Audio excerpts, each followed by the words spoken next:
Hi, everybody. Welcome to another episode of I Had to Say It. Thanks for listening. In this episode, I want to talk about something that to some people will be divisive and may not necessarily be something they're going to agree with, but it is something I feel needs to be discussed. And it's an issue that unfortunately has been, like pretty much everything else these days, has been massively politicized. And way too many people are looking at it sort of as this side wants that, my side wants this. And they seem to see it as something that has to be a disagreement because of the way the politicians have sort of latched onto it and are manipulating it and turning something that should be a matter of the priority should be the population's welfare as opposed to political motives and incentives and ideals. And unfortunately, it's really not. As we're drawing to the 11th hour of what is in the United States election season, November 3rd is literally right around the corner, and things are chaotic. And I really don't think I need to say that. I think anyone that is alive at this point knows everything that's been going on lately. And I don't think a massive recap is going to be necessary, but it does kind of tie into something I want to talk about. It's kind of a sticky subject in the fact that I think it needs to be talked about. It's not going to go away. It's not a thing where you can bury your head in the sand and pretend it's not going to keep happening. And it's going to piss a lot of people off regardless of what side of the fence they're sitting on. I have the feeling that what I say is not going to make anybody too particularly happy. Because if I'm being completely honest, and let's face it, that's sort of the point of this whole podcast, is to be completely honest about it. Where I stand is kind of off of the road from both of the major stances on this matter.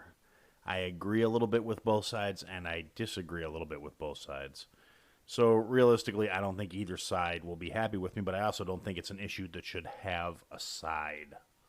And this is one of those things, hopefully down the line, if I get anybody that wants to do a guest appearance to talk about this issue, this is one thing I think there'd be a very good conversation behind it. But for anybody who is unaware, as I'm putting this episode together, we're going into October 22nd, and they just released another statement where they are effectively driving another nail in the coffin of the restaurant industry in the state of Illinois. Between different zones that are being pushed back into more restrictive, no indoor dining, carry out only, things like that, and the city of Chicago basically shutting down every tavern that doesn't serve food because it's wintertime, outdoor service just really isn't going to work for too much longer. And they're saying it's going to be at least 2 weeks. 2 weeks may be enough to break the bank on a lot of these businesses. They're just getting by the skin of their teeth as it is. In the meantime, we have all the people in Washington who are going back and forth about this, whether more economic stimulus packages need to be passed. Honestly, speaking from a personal standpoint, I would love to see another economic stimulus package go through, preferably one without a whole bunch of unnecessary BS tied into it, because realistically, if any of these politicians were actually doing their jobs and trying to take care of their constituents, they would be breaking these massive omnibus bills down into small little parts that are palatable and addressing the things that need to be addressed. Get over your pride and your egos, and for 15 minutes do the job you were actually hired to do and take care of your constituents.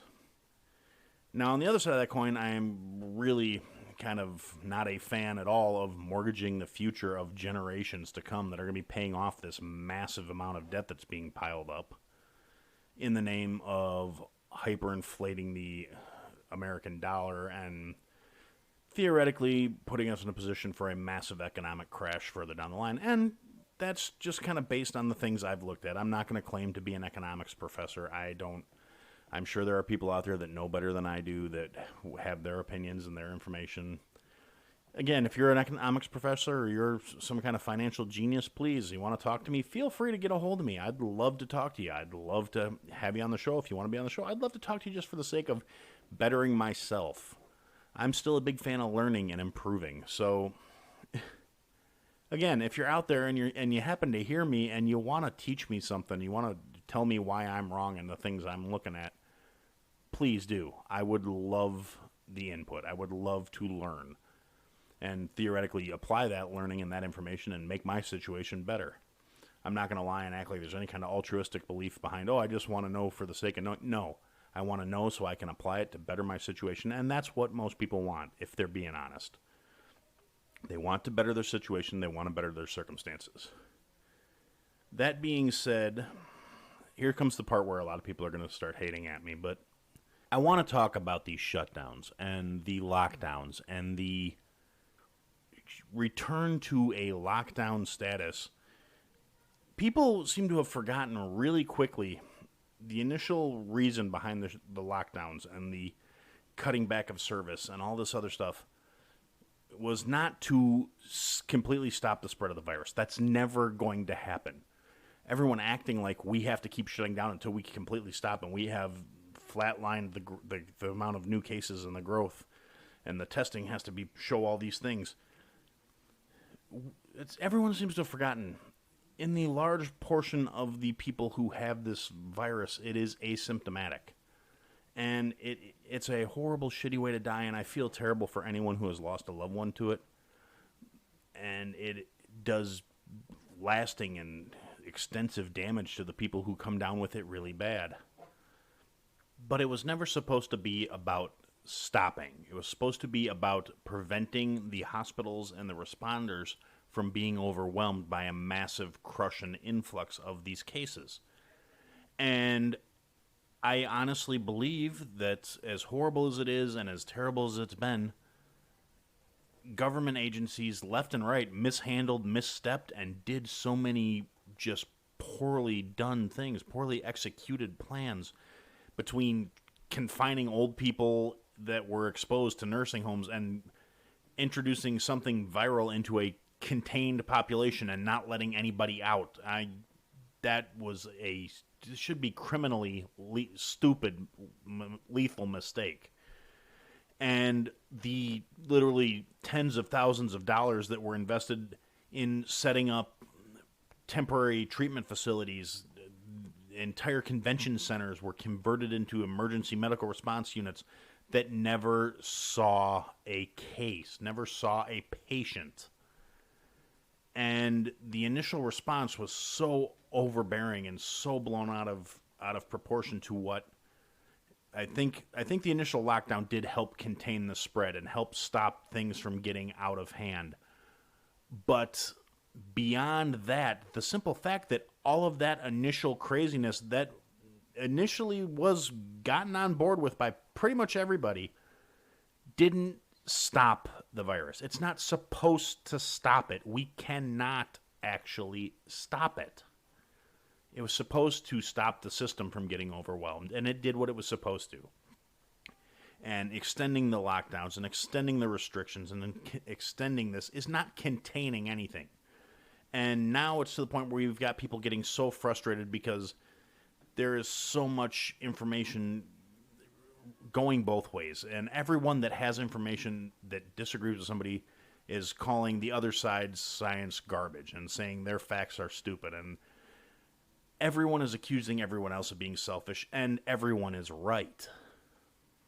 Destroying the economy, ruining people's businesses, ruining people's lives is doing just as much damage. Suicide and overdose and addiction has gone through the roof in the last 6 months. And oddly enough, those reports could just as easily be having cause of death marked down as COVID-19. It's just as much responsible because of the government mandates that are keeping us from having the release valve of any kind of social interaction. And as social creatures, we need that. It's keeping us from, a lot of us are out unemployed. I've been furloughed since June. I'm speaking from the voice of experience here. I mean, granted, I've tried to find ways to capitalize on that time, and I'm really hoping that one of these days I'll get that call that, hey, you're no longer furloughed, come back to work. That would be fantastic. Is it going to happen? I have no idea anymore. It was originally supposed to be a couple of weeks, and then a couple of months. Now we're at almost a half a year that I've been unemployed. I'm not even saying for the entire shutdown. I've been dealing with this way longer than I thought I was going to. And my prospects aren't getting any better because my line of work, my specific career in which I have invested the last 20 plus years of my life, and I've built up a massive skill set. It's a very specialized skill set. Ironically enough, it's a skill set I developed because I figured no matter how bad things are going to get, people are always going to want to eat. And look where that got me. We can't keep shutting things down. Common sense measures need to be put in place. People need to not act like jackasses. That I agree with. Can we keep functioning with a third of the country not working? Can we keep things afloat? People are going to be defaulting on bills left and right. A lot of people I know personally have completely run out of any kind of fallback positions. And it's causing just this massive buildup of there's pressure and there's resentment and realistically, and I'm sorry to say this because this ties into a lot of people I know and a lot of people that I care very deeply about because I don't judge people based on their politics. I don't judge people based on their particular belief structures if we don't agree with something. If you're still a decent person, if you're still decent to me and you're still nice to me and you're still respectful to me, you're still my friend. I will still be nice and decent and respectful to you. As long as you're not being a spiteful, hateful, petty asshole, you and I are going to be cool. It's a non-issue as far as I'm concerned. Listen to the 48 Hours podcast for shocking murder cases and compelling real-life dramas from one of television's most watched true crime shows. Go behind the scenes of each episode with award-winning CBS News correspondents and producers in Postmortem, a weekly deep dive. Listen to 48 Hours wherever you get your podcasts. But I really, honestly, part of me really feels that if you don't have a situation right now where you're unemployed because you can work from home or your job was not directly impacted where, yes, now you're working from home, you're telecommuting, and it's a pain in the butt. You have to deal with the kids being homeschooled because the schools are shut down, and it's a lot more chaos than what you're used to dealing with, but you're still making your regular paychecks on a weekly basis. Well, I understand how much it sucks, and you're still out there getting your paychecks and working, and even if you're not working from home and you're still going to work every day, and you have that option, if you come across somebody who's in a conversation or who is venting online or somebody who is really stumping really hard for some more help and you don't think they deserve it, you don't think they should have it because you're not getting it, because it's not applying to you, you need to just sit down and be quiet. It's not something to fight about right now.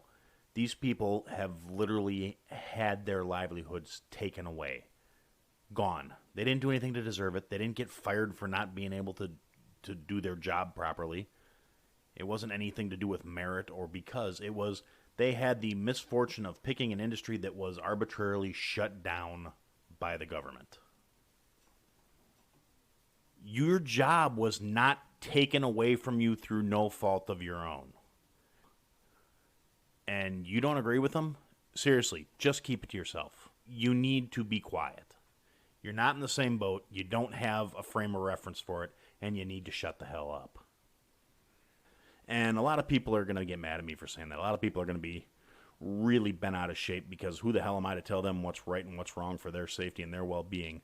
Because if those businesses were still open and they were still allowed to function and you didn't feel your health or your safety was safe, if you're one of the people clamoring about how this is such a great idea and how it needs to be mandatory and be enforced, you need to remember you have the option to not go.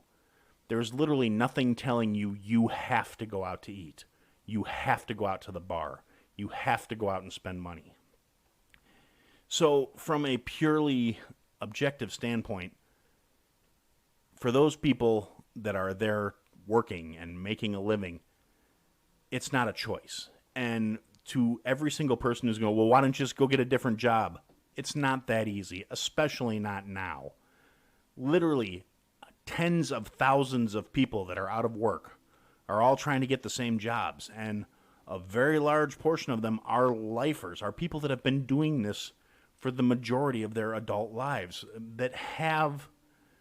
we have all these skills that the industry teaches you, dealing with people, learning, working on the fly, reacting under pressure, dealing with stress. It's really hard to go from being able to do a 10-hour shift working a hot food line to getting an office job or something that pays with anything resembling a decent salary. As much as I hate to say it, it's actually way easier right now for all the younger people in our industry to be able to recover. They still have the options of going, look, I'm 22 years old. I can go work in a warehouse while I get my ducks in a row. I can go get a good job picking packages at Amazon that they're going to hire me before they hire the 40-year-old with the bad knees because he's standing on a tile floor for 15 hours a day for the last 15, 20 years. And honestly, a lot of the people that are sitting there saying these shutdowns and these closures are mandatory are the same ones that are really big pushing, you mask up when you're in public, wash your hands, wash your faces, don't get within 6 feet of random people you don't know. And I understand those are safety precautions, and they are a necessary reality these days to a certain extent. And I agree, if you're sick and you're out in public, you should have your face covered. You should not be. I think that should be year-round. That should be a normal thing, period. If you're sick, put on a mask. It's not hard. And with things being what they are, extra precautions, okay, I get it. It makes sense. You have the right not to go to these places. You have the right not to indulge or expose yourself to these things. And if you're the person who's out there saying these industries need to be shut down because that'll stop the virus and that'll keep me safe, if you're still one of those people that's going to whatever big box store 2 to 3 times a week, if you're ordering from online retailers every day and you're still having your life operating perfectly normal and uninterrupted, or maybe with the slight inconvenience that you seem to think is this massive sacrifice, if you're still going through a drive-through to get a cup of coffee every day, you really have no right to tell these people they need to have their lives just shattered so you can have the feeling of safety. You want that feeling of safety, let the bars and the restaurants be open and operate and keep these people paid and able to live, and just don't go. You're not spending any money when they're shut down there. What's the difference if they're open and serving the people who want to be served and you stay your ass at home and you don't worry about it? If you weren't going to go anyway, you're not losing out, so you need to be quiet. If you would go, except for the situation at hand, don't tell them they don't have a right to make a living. Stay home. Worry about you. And if you're really that concerned that these businesses being open and these people making a living is somehow jeopardizing your health, don't go shopping. Don't go to the store. Stay at home. Completely go into lockdown yourself and see how you feel about it. I understand we need to make sure people's health is protected. We need to have common sense safety measures in place. But this has gotten to be way overreaching. It's gotten ridiculous. And on top of that, it's been completely politicized, and the political parties are playing with people's lives right now. They are using the fact that people's lives are falling apart to leverage and to pander for votes by saying, well, if you elect us, we'll do this, and if you elect us, we'll do that. It's the same thing as every year, and they're capitalizing on what is a crisis and an emergency and making it worse in the interest of trying to make themselves look better. They're trying to make themselves look like they're doing something when they literally have not done anything. The fact that they went into recess sessions and left their offices because, oh, well, it was on the schedule. The country's in the middle of a pandemic that wasn't scheduled. People's lives are falling apart, and it wasn't scheduled. And you've got the nerve to say, well, we're going to take this break because it's there, because we work so hard accomplishing nothing and stymieing each other. It's hard work making sure that our opponents don't look better than we do. And it's realistically, it's an absolutely horrible reaction to this scenario. And a lot of people out there are going to say, I'm oversimplifying it, or I'm taking it personally. You're damn right I'm taking it personally. I don't like being treated like I'm an idiot and I can't make up my own mind. I don't like having my ability to make decisions how my life plays out removed from me. And to every single person who's saying, well, if you go to a restaurant during a pandemic, you're impacting everybody else's lives. No, I'm not. You've never met me in person. You've never seen me in person. Odds are you never will. And so realistically, what is my decision about how I want to impact my life affecting you? So you can't really have it both ways. If you're in favor of the restaurant industry and the bars and social gathering places being shut down, you have no right to oppose those people getting paid by the government, because you've taken away their rights.